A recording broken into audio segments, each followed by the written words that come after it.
कहानी की शुरुआत होती है वर्ल्ड वॉर टू से, जहां पर एडोल्फ हिटलर अपने एक आदमी से अपनी सेना के बारे में डिस्कशन कर रहा होता है। अगली सुबह जब उसकी आंख खुलती है तो वो देखता है कि जहां पर उसका वॉर बंकर था, वहां चारों तरफ पेड़ पौधे हैं। आसमान में भी उसे कोई प्लेन नहीं दिखता, जबकि आसमान में चारों तरफ फाइटर प्लेन्स होने चाहिए थे। बमबारी की आवाज आनी चाहिए थी, पर यहाँ पर खामोशी होती है। अब यहाँ पर वो कुछ बच्चों को देखता है जो खेल रहे होते हैं। दरअसल ये जगह एक पार्क है। हिटलर को लगता है कि वो कोई सपना देख रहा है, पर जल्दी उसे समझ में आ जाता है कि ये कोई सपना नहीं बल्कि हकीकत है। अब जब वो आगे जाता है तो देखता है कि दुनिया पूरी तरह से मॉडर्न हो चुकी है, और तभी उसके सामने एक शानदार कार आकर खड़ी होती है। उसने अपनी पूरी जिंदगी में ऐसी कार नहीं देखी। सब लोग उसके साथ फोटो खिंचवा रहे होते हैं। सब लोग उसे देखकर खुश हो रहे होते हैं, क्योंकि उन्हें लग रहा होता है कि ये कोई एक्टर है जो हिटलर के गेटअप में यहाँ पर आया है। हिटलर अब वहां पर उनसे अपने ऑफिस का पता पूछता है, लेकिन कोई भी उसे नहीं बताता। तभी वो देखता है कि एक लेडी अपने बच्चे के पेम्बुलेटर के साथ है। जैसे ही वो उसके पास जाता है वो लेडी डर जाती है। उसकी आंखों में मिर्ची का स्प्रे डाल देती है, जिससे उसकी आंखों में बहुत ज्यादा जलन होना शुरू हो जाती है। अब वो पास ही की एक शॉप में जाता है जहाँ पर वो एक न्यूज़पेपर उठाता है, और जब वो न्यूज़पेपर में डेट देखता है तो पूरी तरह से हैरान हो जाता है, क्योंकि ये वक्त होता है सन 2014 का। और वो वर्ल्ड वॉर टू के वक्त से यहाँ पर कैसे पहुंचा, उसे इस बारे में कुछ भी नहीं पता। ये डेट देखने के बाद उसे चक्कर आ जाते हैं और वो वहीं पर बेहोश हो जाता है। कुछ देर बाद जब उसे होश आता है तो वो उसी शॉप वाले के पास होता है जिसका न्यूज़पेपर देखकर उसे डेट का पता चला था। हिटलर उससे पूछता है कि ये कौन सा साल है। वो बताता है कि सन 2014। हिटलर को लगता है कि कहीं ये दुश्मन की चाल तो नहीं, कहीं दुश्मन ने मुझे किडनैप करके मेरे लिए कोई भ्रम जाल तो नहीं बनाया। और इसीलिए वो उससे एक जर्मन न्यूज़पेपर मांगता है। वो न्यूज़पेपर वाला उसे जर्मन न्यूज़पेपर देता है, जिसे पढ़ने के बाद उसे पता चलता है कि यहाँ का जो नया प्रेसिडेंट है वो कोई फीमेल है, जिसे पॉलिटिक्स के बारे में बहुत ज़्यादा कुछ नहीं पता।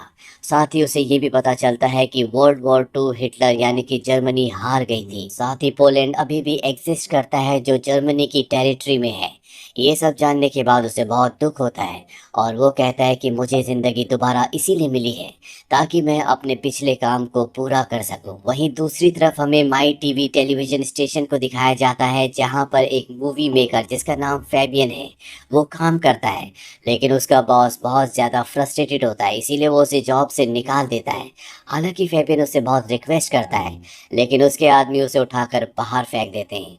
फैबियन अपने घर पर आता है जहाँ पर वो बहुत दुखी होता है। दरअसल उसने लास्ट शूट अपना उसी जगह पर किया होता है जहाँ पर हिटलर को होश आया था, और उसकी वीडियो फुटेज में हिटलर भी कैप्चर हो गया होता है। और जब वो उसे देख रहा होता है तभी वहाँ पर फैबियन की मॉम आती है, और उसकी मॉम बताती है कि वो देखो पीछे कौन है। और जब वो उसे ध्यान से देखता है तो देखता है कि वहाँ पर हिटलर जैसा दिखने वाला एक आदमी है। और यहाँ पर उसके दिमाग में एक प्लान आता है कि ये हिटलर जैसे दिखने वाले इस इंसान के साथ पूरी जर्मनी का टूर करेगा और एक डॉक्यूमेंट्री बनाएगा। लेकिन इसे नहीं पता कि ये असली हिटलर है। वहीं हिटलर को न्यूज़पेपर शॉप वाला कहता है कि तुम्हारी यूनिफॉर्म खराब हो चुकी है, तुम्हें लॉन्ड्री जाना चाहिए। हिटलर अपनी यूनिफॉर्म को ठीक करवाने के लिए लॉन्ड्री जाता है, और बदले में उससे वैसी यूनिफॉर्म मांगता है, लेकिन उसके पास यूनिफॉर्म नहीं होती। इसीलिए हिटलर को अब मॉडर्न कपड़े पहनने पड़ते हैं जो उसने अपनी जिंदगी में पहली बार पहने हैं। हिटलर जब वापस आता है तो देखता है कि न्यूज़पेपर शॉप वाले के साथ फैबियन है। फैबियन हिटलर से कहता है कि मैं तुम्हारे साथ पूरी जर्मनी का टूर करना चाहता हूँ, मैं डॉक्यूमेंट्री बनाना चाहता हूँ। हिटलर उसकी बात मान जाता है, और अब फैबियन अपनी मॉम से कुछ पैसे लेकर एक गाड़ी लेकर वहां से जर्मनी के टूर पर निकल जाता है। वो जर्मनी के लोगों से हिटलर को मिलवाता है। हिटलर उनकी परेशानियों को सुनता है, जिसमें सबसे ज्यादा परेशानी होती है कि बाहर के लोग यहाँ आकर काम करते हैं, जिससे जर्मन्स को काम नहीं मिलता। हिटलर कहता है कि मैं तुम्हारी सारी परेशानियों को ठीक कर दूंगा। ये एक डॉक्यूमेंट्री डॉग्स के ऊपर यानी कि एनिमल्स के ऊपर भी बना रहे होते हैं, और तभी एक डॉग हिटलर की उंगली पर काट लेता है। हिटलर को बहुत गुस्सा आता है और अपनी गन निकाल कर उसे शूट कर देता है, जिससे फैबियन को बहुत गुस्सा आता है। वो गाड़ी में हिटलर से कहता है कि आज के बाद तुम ऐसा फिर कभी नहीं करोगे। वहीं अब इनके पैसे भी खत्म हो जाते हैं। फैबियन को एक आइडिया आता है। वो हिटलर से लोगों के स्केचेस बनवाता है, और जब लोग देखते हैं कि हिटलर जैसा दिखने वाला इंसान उनके स्केचेस बनाएगा तो सब उससे स्केचेस बनवा करवाते हैं जिससे इन्हें बहुत सारे पैसे मिलते हैं। साथ ही फैबियन ने हिटलर के जो वीडियोस यूट्यूब पर पोस्ट किए होते हैं उन पर बहुत सारे व्यूज आते हैं, यानी कि अब ये दोनों के दोनों फेमस हो गए हैं। अब फैबियन एक बार फिर से अपनी पुरानी कंपनी में जाता है जहां पर वो अपने उस बॉस को ये वीडियोस दिखाता है जिसने उसे अपनी कंपनी से निकाला था। लेकिन जब वो हिटलर से मिलता है तो उसे हिटलर बहुत फनी लगता है और वो कहता है कि इन दोनों को बाहर निकालो। लेकिन तब तक हिटलर कंपनी की नई चेयरमैन तक पहुंच जाता है और वो उसे अपने व्यूज बताता है जो कि उसे बहुत अच्छे लगते हैं। कंपनी की नई चेयरमैन का नाम बिलिनी होता है। बिलिनी अपने जूनियर को यानी कि हिटलर के बॉस को कहती है कि हिटलर जैसे दिखने वाले इस इंसान के लिए एक शो शुरू किया जाए। अब फैबियन का जो बॉस है वो नहीं चाहता कि ये दोनों यहाँ पर टिके, इसीलिए जानबूझकर वो हिटलर के लिए एक कॉमेडी शो शुरू करता है। पर जब हिटलर जर्मनी के ऑडियंस के सामने स्पीच देता है तो वो अपनी उसी विचारधारा को सामने रखता है जो उसने वर्ल्ड वॉर 2 से पहले रखी थी, जिसमें जर्मन के लोगों की भलाई के लिए वो बात कर रहा होता है। और ये शो देखते देखते बहुत ज्यादा हिट हो जाता है। फेबिन के बॉस को ये देखकर बहुत गुस्सा आता है और अब वो इन दोनों को कंपनी से निकालना चाहता है। उसके हाथ वो वीडियो लग जाता है जिसमें हिटलर ने एक डॉग को मारा था और वो उस वीडियो को लाइव शो में चला देता है जिससे सब के सब यानी कि पूरी ऑडियंस हैरान हो जाती है। इस क्लिप के दुनिया के सामने आने के बाद हिटलर को और जो कंपनी की नई चेयरमैन है जिसका नाम बिलिनी है, इन दोनों को कंपनी से निकाल दिया जाता है। लेकिन अब हिटलर एक किताब लिखता है और इस किताब का नाम होता है लुक हुज बैक। लोगों को ये किताब बहुत ज्यादा इंटरेस्टिंग लगती है। इसकी बहुत सारी कॉपीज बिक जाती हैं और ये देखते देखते बेस्ट सेलिंग बुक बन जाती है। साथ ही वहां पर उस चैनल को दिखाया जाता है जहां पर हिटलर का शो बंद होने के बाद उनके चैनल की टीआरपी लगातार गिरना शुरू हो जाती है, यानी कि अब लोग उस चैनल को नहीं देख रहे होते। इसीलिए ये एक बार फिर से डिसाइड करते हैं कि हिटलर को वापस चैनल में लाना होगा, तभी इनका चैनल ग्रो कर सकता है। अब फैबियन का बॉस हिटलर को ढूंढने के लिए निकल पड़ता है। वहीं हिटलर को दिखाया जाता है जिसका सामना दो जर्मन लोगों से होता है जो कि हिटलर के बहुत बड़े फॉलोअर्स हैं और इन दोनों को लगता है कि ये आदमी जो हिटलर जैसा दिखता है वो हिटलर का मजाक उड़ा रहा है।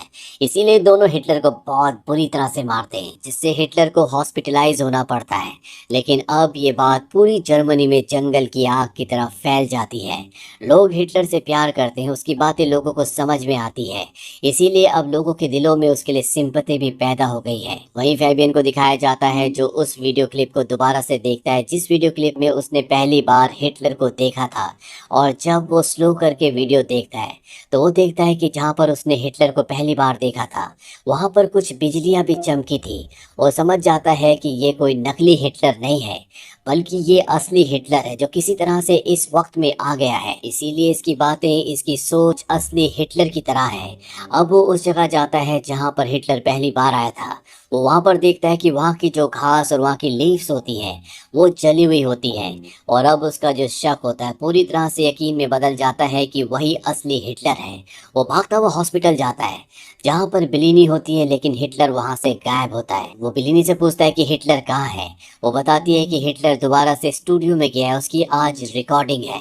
वो बिलिनी को कहता है कि ये कोई नकली हिटलर नहीं बल्कि ये एक असली हिटलर है। उसे उसकी बात बिल्कुल भी समझ में नहीं आती। वो हॉस्पिटल के गार्ड्स को उसे पकड़ने के लिए कहती है, लेकिन वो उन दोनों को धक्का देकर वहां से भागकर स्टूडियो पहुंच जाता है जहां पर हिटलर अपने शो की तैयारी कर रहा होता है। उसे पता है कि ये असली हिटलर है जिसकी वजह से पूरी जर्मनी को बहुत बड़ा नुकसान उठाना पड़ा था। इसीलिए वो उसी की गन उस पर तान कर कहता है कि मेरे साथ तुम्हें ऊपर आना होगा। ये दोनों के दोनों रूफ टॉप पर आ जाते हैं जहाँ पर वो हिटलर से कहता है कि तुम एक मॉन्स्टर हो, तुम्हारी वजह से पूरी जर्मनी को जलना पड़ा था। और हिटलर कहता है कि तुम गलत हो, मुझे जर्मनी की जनता ने चुना था, वो मुझसे प्यार करते हैं। पर फैबियन को ऐसा नहीं लगता, इसीलिए वो हिटलर को उसी की गन से गोली मार देता है जिससे उसकी मृत्यु हो जाती है। और जब वो पीछे मुड़ता है तो उसके सामने हिटलर होता है। हिटलर कहता है कि मुझे कोई नहीं मार सकता क्योंकि मैं जर्मनी की जनता के दिलों में रहता हूँ। और तभी हमें दिखाया जाता है कि ये जो पूरा सीन चल रहा होता है दरअसल ये एक फिल्म की शूटिंग होती है और ये जो आदमी फैबियन बनकर हिटलर के सामने होता है ये असली फैबियन नहीं होता बल्कि इसने फैबियन का सिलिकॉन वाला मास्क पहना होता है जिस वजह से बिल्कुल फैबियन की तरह दिख रहा होता है। और अब हमें असली फैबियन को दिखाया जाता है जो पागल खाने में है, दरअसल जब उसे पता चला था कि हिटलर असली हिटलर है और वो हॉस्पिटल में बिलिनी के पास गया था, तो बिलिनी को और सबको लगा था कि ये पागल हो चुका है, इसीलिए उसे पकड़कर अब पागल खाने में डाल दिया गया है और उसी के आधार पर इस काल्पनिक फिल्म को बनाया जा रहा होता है। लेकिन सच तो ये है कि ये हिटलर असली है। हिटलर के साथ यहाँ पर बिलिनी भी होती है। हिटलर अब पूरी जर्मनी में फेमस हो चुका है, वो एक बार फिर से पॉलिटिक्स का हिस्सा बन जाता है। जर्मनी के जो नेशनलिस्ट होते हैं वो हिटलर से कहते हैं कि जर्मनी एक बार फिर से पावर में आने के लिए तैयार है। इसके बाद हिटलर और बिलिनी को दिखाया जाता है जो ओपन मर्सिडीज में जा रहे होते हैं और यहाँ पर हमें हिटलर की आवाज़ सुनाई देती है। वो कहता है कि I can work with this, यानी कि वो जर्मनी को दोबारा से पावर में लाने के लिए काम करेगा। इसी के साथ ये फिल्म यहीं पर खत्म हो जाती है। ये फिल्म ईयर 2015 में रिलीज हुई थी। IMDb पर इसकी रेटिंग है 7। उम्मीद करते हैं कि ये कहानी आपको पसंद आई होगी।